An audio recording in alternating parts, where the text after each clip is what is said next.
Secretary of Defense walks out of court, but a female soldier rises and shocks everyone. "I'll defend him." The words of power should have brought clarity, but instead they left only silence.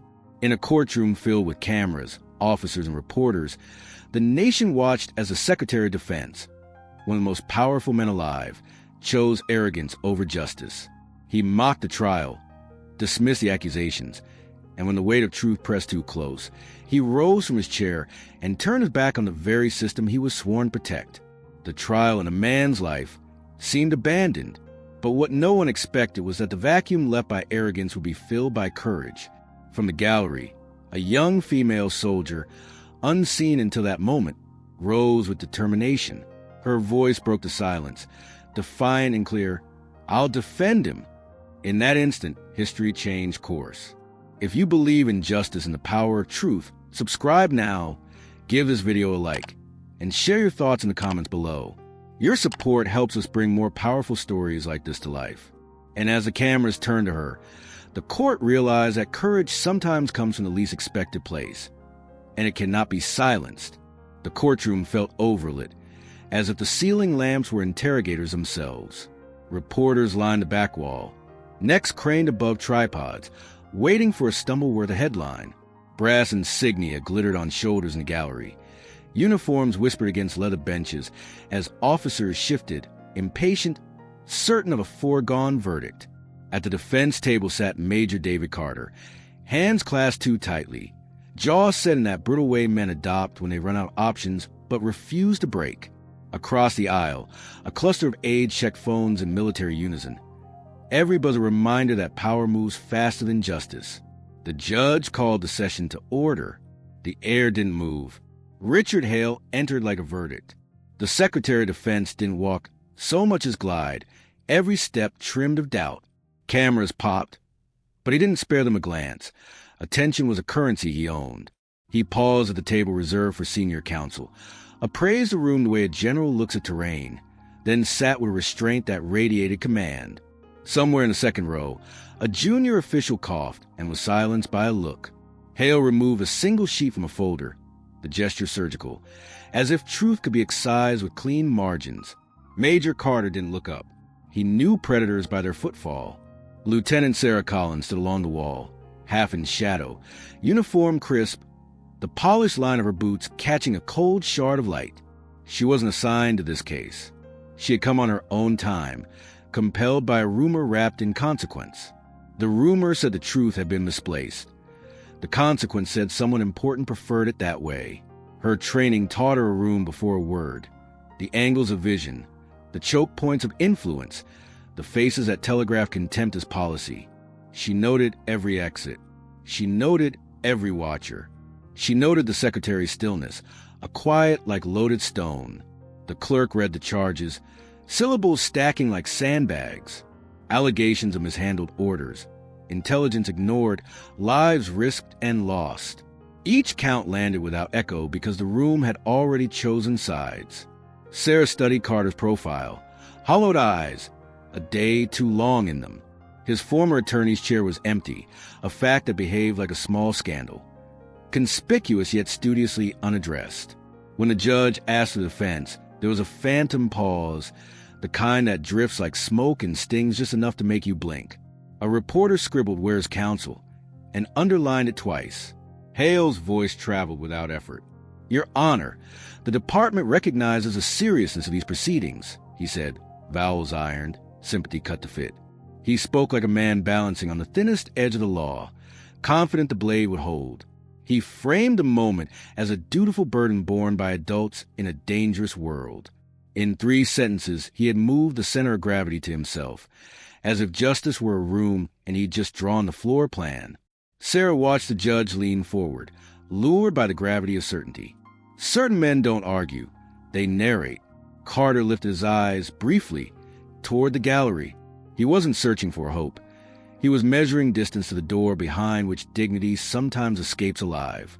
Sarah felt the familiar prickle behind the sternum, that protective anger soldiers get when they see an unfair fight being squared as a contest of equals. She breathed in through her nose, calm on the face, hot in the ribs. If the oath meant anything, It meant you didn't outsource courage to rank. She'd learned that in a desert where radios failed, but consciences didn't. The judge requested the defense to proceed. Silence answered, thin as paper, rough as truth. A murmur shivered the back row. The defense counsel had withdrawn that morning, citing irreconcilable directives. The phrase was a polite coffin. Hale's eyebrow barely lifted. Unfortunate, he said, the way people say weather. He recommended a continuance, official language for letting the wind erode evidence. Reporters smelled the pivot and leaned in. Sarah's gaze locked on a beige folder at the edge of the clerk's desk, a tab labeled with Carter's file number. Something about its placement felt wrong, as if important pages had learned to hide. Protocols protect facts. People misfile them. The judge conferred with the bailiff, then announced a recess to clarify representation. It was the kind of recess that stretches and thins a case until the handles break off. Hale stood, serene, checked his watch like a man with other appointments that mattered more than a man's name. Cameras flashed hard white. Major Carter's mouth opened and closed once, a word attempted and abandoned. Sarah felt the room tilt. Leaders are measured when the floor moves. She shifted her weight forward, the decision to seed cracking in the dark. Some promises sprout in silence and uproot entire rooms. As benches creaked and bodies rose, Hale turned toward the aisle, an exit forming around him like a path in high grass. He had not yet left, but the leaving had begun. Departures start with a posture. Sarah took one step off the wall. Her heartbeat steadied, not slower, truer. In the rush of footfalls and whispering microphones, she saw the exact vacuum forming, the place where duty would go limp if nobody staked it to the ground. She pictured the oath like a rope slipping. Someone had to catch it. Her mouth was dry.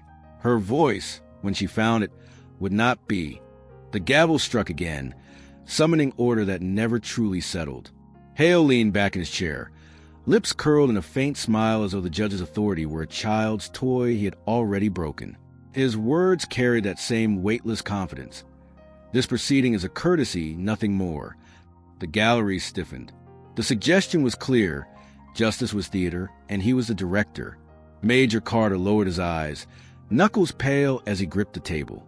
Sarah, still in the shadows, felt anger coil. A man in uniform had been reduced to a prop, while power rehearsed its lines. Hale began to mock the accusations, treating them as paperwork errors rather than matters of life and death. He listed operations, reducing them to bullet points of inevitability, and with each dismissal the courtroom tilted further toward his narrative.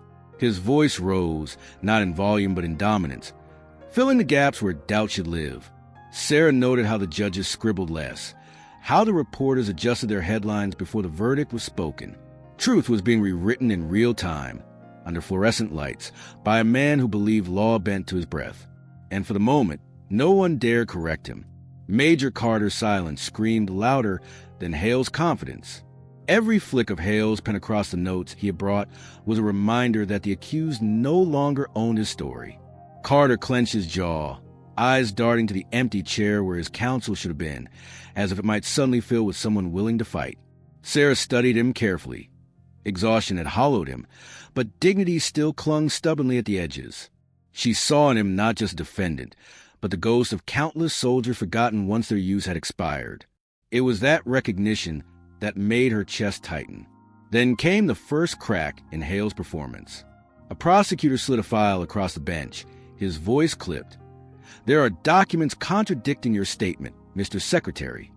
For a breath, Hale's composure faltered, the flicker of annoyance crossing his face like a shadow at noon. He adjusted his tie, recovered, and answered with icy disdain, "Fabrications. Unsourced conjecture. They hold no weight here." But Sarah caught it. A shift in tone, a sliver of defense in a man who claimed never to defend. The prosecutor pressed, and tension sparked across the room. The gallery leaned in, sensing blood. The judge requested the file be reviewed, but Hale's aides moved swiftly, intercepting it before it reached the bench. Their objection was couched in procedure, chain of custody compromised. It was a thin excuse, but it worked long enough to bury the evidence under deliberation. Murmurs rose from the reporters, pens scratching furiously. Hale smirked again, though his knuckles whitened briefly where his hand rested on the desk. Sarah saw the tremor. Power could tremble. The room had just witnessed it. But just as quickly, Hale cloaked himself in calm, speaking as if the interruption had been a mere cough in a sermon. Major Carter raised his head for the first time, eyes flicking toward the file that vanished back into the stack. His lips parted, ready to speak, but no words came. The weight of hierarchy silenced him as surely as shackles. Hale noticed, and the smile deepened, like a predator savoring the paralysis of prey. Sarah clenched her fist behind her back. Every second of this charade carved into her resolve. She thought of the oath she'd sworn, and wondered what it was worth if silence meant complicity. Around her, uniforms shifted uncomfortably, but none rose. None dared. The prosecutor tried again, suggesting a recess to review the evidence. Hale cut him off sharply. This court doesn't bend to conjecture. We deal in certainties, not shadows. The words echoed with authority, yet Sarah recognized the fear underneath. He was trying to outrun a truth too heavy to bury forever. The judges exchanged wary glances, their confidence shaken. The room, once an obedient stage, now buzzed with unease. A seed of doubt had been planted. Sarah inhaled, knowing seeds don't stay buried. They grow roots, even in hostile soil. And Hale knew it too. That's why his voice rose. The moment closed with Hale slamming his folder shut, as though to punctuate his control. This trial will not be derailed by rumors, he declared, and for now his dominance held. The gavel struck again, restoring a brittle order. But Sarah felt the shift. Everyone had seen his mask slip, however briefly. The arrogant certainty had been punctured, and the question now lingered. Would he face the storm of truth, or find a way to escape before it arrived? That uncertainty became the room's new pulse. And Sarah knew the answer would come sooner than anyone expected. The court reconvened after a brief pause, but the atmosphere had shifted. Reporters whispered louder, judges' pens scratched nervously, and the gallery buzzed with unease. Hale returned to his seat with an exaggerated calm, but Sarah caught the stiffness in his stride. His confidence was intact only in appearance. When the prosecutor raised the contested documents again, Hale didn't argue this time. Instead, he leaned back, folded his arms, and declared, "This circus insults the nation's defense. I won't legitimize it further." His words didn't tremble, but the silence that followed them did. Major Carter flinched as though struck. His lifeline had snapped in public view, his accuser walking away from responsibility as though discarding a tool. The judge pressed Hale to reconsider, reminding him of duty, but Hale only shook his head. "Duty is to the people, not to charades," he answered. Cameras flashed wildly, capturing the arrogance of a man treating justice as beneath him. Sarah's pulse quickened. This was no longer about Carter alone. This was about every soldier watching power choose vanity over truth. She felt her hands tighten until her nails pressed half-moons into her palms. The prosecutor rose, voice sharp. "Mr. Secretary, walking out now will be interpreted as contempt." Hale's eyes flashed, but not with fear, with calculation. "Then let history write what it will," he replied, standing in full. The scrape of his chair echoed like a verdict. The gallery erupted in murmurs, some gasps audible, others drowned by reporters firing questions. Hale ignored them all, buttoning his coat with the poise of a man above consequence. He moved toward the aisle, his aides falling into step like shadows. Each stride was an erasure of accountability. Each step away was another nail in Carter's coffin. The judge banged the gavel, shouting for order, but the sound only amplified chaos. "This trial cannot continue without representation," one clerk stammered. Carter's face drained the color, shoulders sinking as if the last air had left him. His mouth opened to protest, to beg, but no sound came. He sat, powerless, abandoned in front of flashing cameras. Sarah looked at him, then at the departing figure of Hale. The contrast was unbearable. Arrogance walking tall, innocence collapsing. For her, it wasn't just dereliction. It was betrayal dressed in authority. And betrayal leaves a vacuum. Reporters surged toward the exit, shouting questions. Is this an admission of guilt? Secretary Hale, why abandon the case? The questions rained, unanswered. Hale's jaw tightened, his silence louder than his arrogance. Sarah observed him closely, noting that silence could be both shield and confession. Every unanswered word deepened the scandal. Still, the secretary's back remained unbowed, shoulders squared as though contempt itself were his armor. Sarah realized that truth was being trampled not by lies, but by indifference, and indifference could only be shattered by a voice unwilling to yield. The judge, red-faced, declared a recess until new representation can be secured. He said, the words tasting hollow. The gavel fell again, powerless against the growing storm. Soldiers in the gallery whispered among themselves, some disgusted, others afraid. Carter's breathing grew shallow, his eyes darting to the exits as though he were being left behind on a battlefield retreat. Sarah felt her stomach knot. She knew that look. She had seen in the desert when men realized backup wasn't coming. And she knew what came next. Someone had to step into fire, or the fire would consume them all. Hale reached the threshold of the courtroom doors. His hand touched the polished brass handle, a gesture that sealed the abandonment. The gallery fell into stunned silence, every gaze pinned on him. For a breath, the world seemed to hold its air. Sarah's eyes narrowed. If he walked out, justice walked out with him. She thought of the oath, defend the Constitution against enemies, foreign and domestic. What greater enemy than cowardice masquerading as leadership? Her breath steadied, her resolve hardening. The door began to open, light spilling in like escape. But in that widening gap, something far more powerful stirred. The last sound before the door creaked wider was Carter's whisper, hoarse and broken. Please. It wasn't addressed to Hale, nor to the judge, but to the air, to anyone who might hear. Sarah did. Her chest burned as if those words had been aimed directly at her. She stepped forward from the shadows, boots striking the marble louder than the gavel. Every head turned, every camera swiveled. For the first time, Sarah wasn't invisible. She was a line drawn across the exit, an interruption in the choreography of arrogance. And though she hadn't yet spoken, her presence alone froze the room. The brass door handle clicked, and for an instant, everyone believed history would record the secretary's back as its final image. But then, from the gallery, Sarah's voice cut to like a rifle crack. I'll defend him. The words carried farther than their volume, riding on the hush of collective disbelief. The room froze. The judge's gavel hovered midair.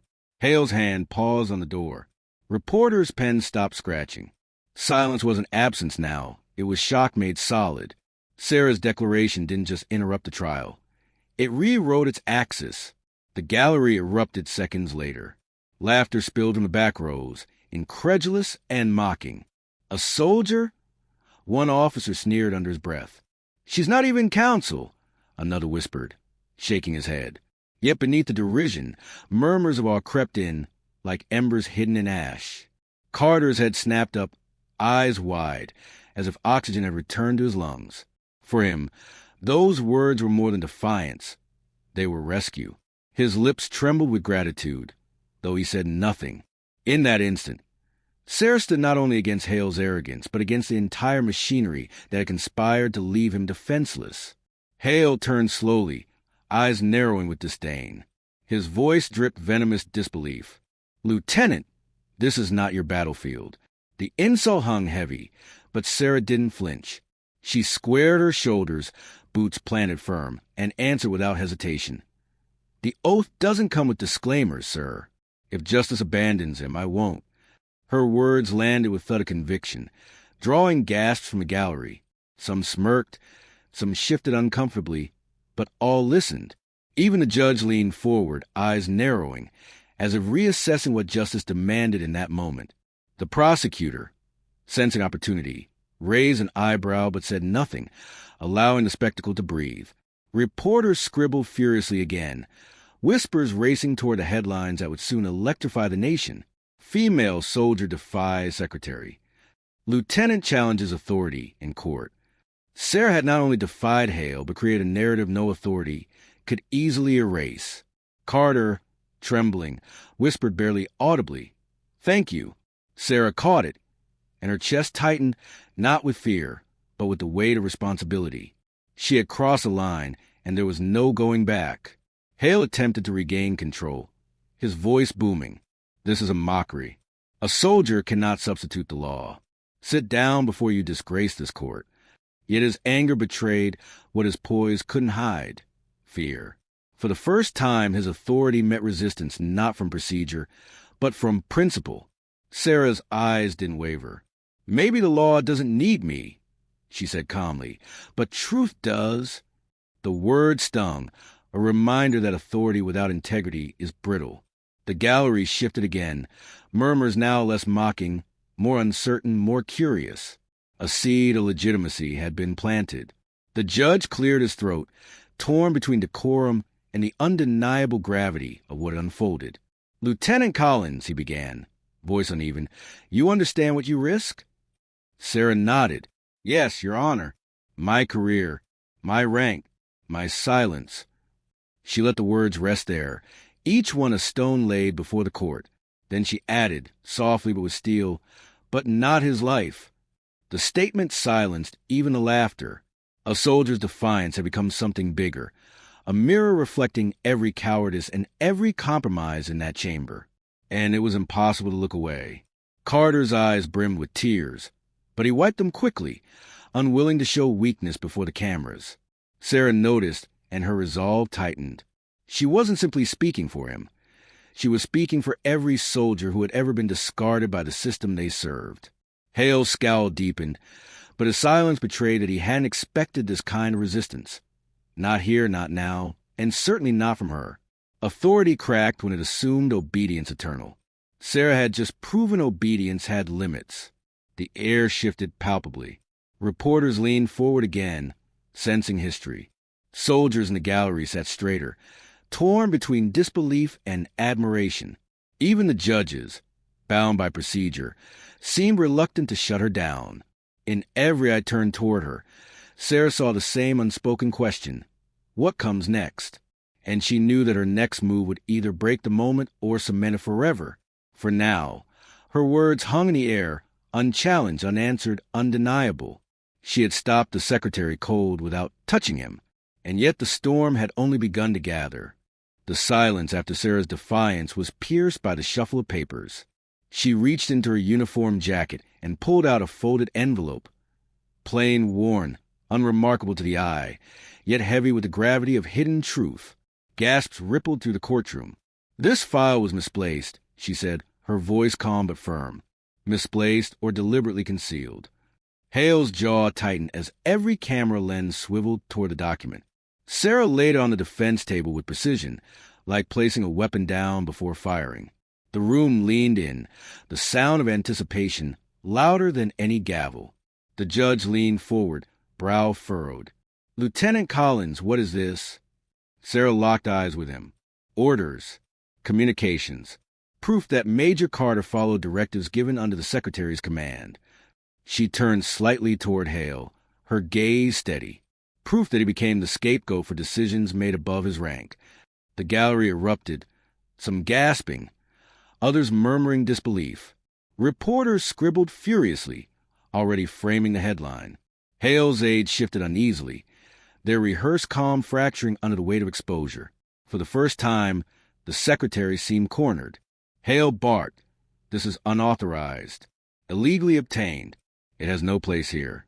His voice cracked the air like a whip, but it couldn't erase the words Sarah had spoken. She met his fury with an even tone. "Truth doesn't vanish because you call it inconvenient." The line sliced through the noise, a declaration that echoed in the chamber. The judge hesitated, torn between protocol and the undeniable gravity of what was unfolding. Sarah pressed further. "If you silence this, you silence the very soldiers who bled for these orders. Is that the justice this court stands for?" The question froze the bench. The prosecutor approached, requesting to review the envelope. Hale's aides moved to object, but the judge's gavel slammed down. "Enough," he thundered. The gallery hushed. "We will review this evidence." Sarah's chest rose, relief threading through her resolve, but she didn't relax. Hale's glare was venom, but beneath it lay something new: fear. His authority had met the one thing it couldn't intimidate: proof. Reporters whispered urgently, the words cover up and resignation floating like sparks in the air. For the first time, the room was no longer his stage. It belonged to truth. Carter sat upright, disbelief washing over his face as he scanned the documents Sarah placed before him. His voice cracked, quiet but full release. They ordered it. Tears rimmed his eyes, not from weakness but from vindication. Sarah placed a steady hand on his shoulder, grounding him in the storm. "You never stood alone," she whispered. That moment, captured by countless cameras, became more than testimony. It became symbol. The soldier who refused to obey silence had carried justice back into the room. The gallery felt it, a wave that turned mockery into awe. Hale tried once more, his voice sharp and desperate. "You're finished, Lieutenant. This stunt will end your career." Sarah didn't flinch. She looked him squarely in the eye and answered, "Maybe, but it ends yours first." The words landed like a hammer blow, drawing a stunned silence. Even the judges sat still, as though frozen by the audacity. That sentence wasn't just defiance. It was prophecy. Reporters repeated it under their breath, knowing it would headline the morning papers. For the first time, the secretary seemed small, his arrogance eroded by the clarity of exposure. The judge ordered the bailiff to secure the documents for review, declaring, "This evidence will be considered." Hale's protest was drowned by the gavel, his authority bleeding into irrelevance. The gallery erupted again, this time not with laughter or disbelief, but with something closer to cheers. Sarah stood firm, her uniform catching the spotlight, not as ornament but as armor of truth. She had shifted the battlefield from procedure principle, and in doing so, forced the entire court to reckon with cowardice at the highest level. The cliffhanger was no longer if Carter would fall. It was how far Hale would. Sarah remained standing, her breath steady though her heart pounded. She had broken rank, defied hierarchy, and risked her future. Yet in that moment, the fear that had shadowed her since she first rose dissolved. What replaced it was clarity. Justice had a face now, and it wasn't Hale's. It was hers. And though the trial wasn't over, everyone in that chamber knew the tide had turned. The question that lingered wasn't if Hale would fall, but how the world would react once his mask was stripped away. And that anticipation hung, heavy and electric, daring the audience not to look away. The judge's voice carried over the hushed chamber, each word deliberate. This evidence will be entered into record.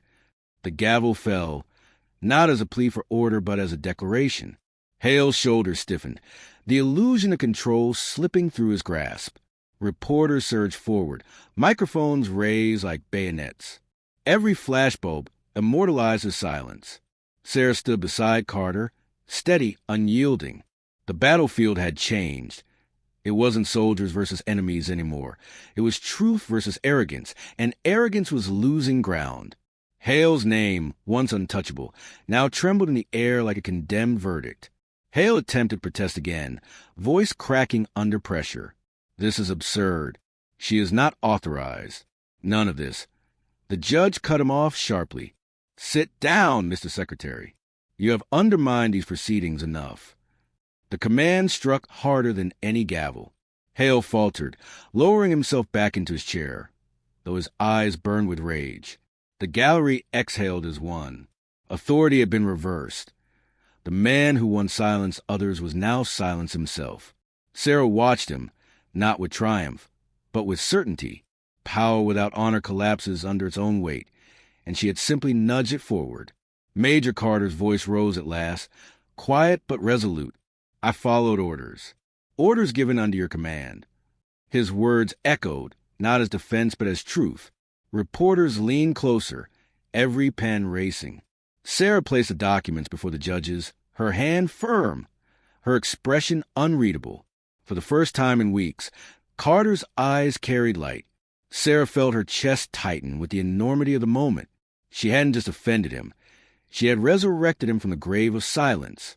In that act, her oath found its true meaning. Justice wasn't abstract anymore. It breathed in that courtroom. The prosecutor summarized swiftly. The evidence absolved Carter and implicated Hale. The shift was irreversible. Hale's aides whispered frantically, faces pale, their loyalty cracking. Outside the courtroom, the world was already reacting. Screens flashing updates, networks broadcasting the downfall of a giant. Inside, Sarah remained still, allowing the storm to pass through her, without moving her stance. This wasn't her victory. It was justice reclaiming its voice.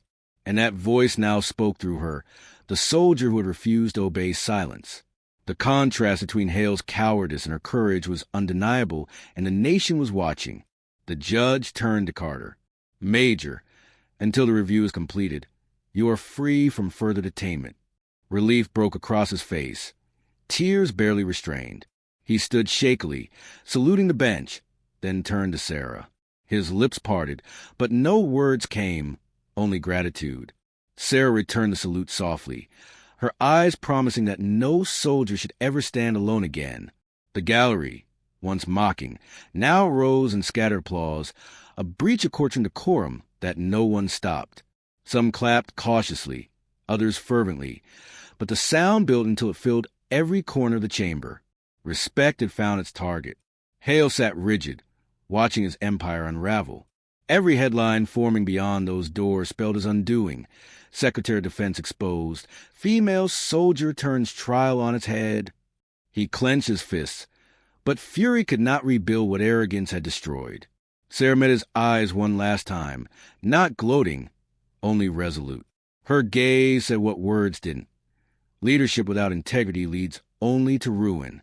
Hale looked away first, and that gesture was a final surrender. Power had changed hands, not by rank, but by courage, and history would remember who it stood. Reporters swarmed the aisles, soldiers whispered, and the judge adjourned. "This court will reconvene," he said, but everyone knew the story had already ended. The Secretary of Defense had fallen, not by foreign enemies or political rivals, but by the defiance of a single soldier who refused to be silent. Sarah stepped back into the gallery, the noise swelling around her. Carter followed, his shoulders straighter, his dignity restored. Outside, the world would clamor for more details, for every page of the hidden file. Inside, those who had witnessed the moment knew they had seen something greater than scandal. They had seen justice claw its way back. Sarah paused at the exit, the same door Hale had nearly used to abandon the trial. She touched the handle, then turned back to look at the chamber one last time. This was no longer the room where justice had been mocked. It was the room where it had been reborn. She inhaled deeply, boots striking against a marble as she stepped into the light. Carter at her side, the crowd pressing in, cameras flashing. The soldier had become the story. And though she had risked everything, she knew the cost was worth it. Truth had prevailed, and in its shadow, even giants fell. Outside the courthouse, chants began to rise, voices of strangers uniting in approval. Justice, justice. The words rolled down the street like thunder, growing louder with each echo. Sarah didn't wave, didn't smile. She simply walked forward, her presence enough. For those who saw her, she wasn't just a soldier anymore. She was proof that even the most ordinary voice, when spoken at the right moment, could topple the highest walls. And as the chants followed her, Sarah understood this wasn't an ending. It was a beginning. The oath she carried would echo far beyond this trial, far beyond herself. If you felt this story, don't forget to subscribe, like, and share your thoughts in the comments. Join our community and become a member to help us keep bringing stories like this to life. Stories where courage meets injustice and truth wins. More powerful revelations are coming, and you won't want to miss the next one.